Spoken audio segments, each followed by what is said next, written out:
Esta mañá inaugurábase en Ribeira, na Avenida do Malecón, unha exposición sobre Ricardo Carballo Calero, autor ao que a Real Academia Galega lle dedicou o pasado 17 de maio, o Día das Letras Galegas. A mostra, que está promovida pola Área de Normalización Lingüística da Deputación da Coruña, chega a Ribeira despois de percorrer outras cidades da provincia, como é o caso de Ferrol, A Coruña ou Carballo.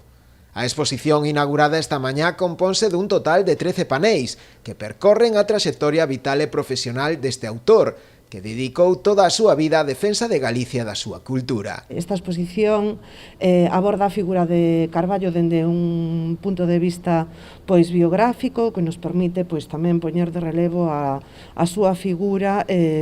arredor de diferentes fitos relevantes no que é a historia do país, máis alá tamén do seu incansável traballo como autor e como lingüista, tamén poñendo e aproveito como deputada tamén de Igualdade, recoñendo tamén a relevancia da figura da muller de Carballo Calero tamén a hora de impulsar e de arropar este traballo. Despois de Ribeira, a mostra con carácter itinerante recalará tamén noutras localidades da provincia, entre as que se atopa tamén Rianxo.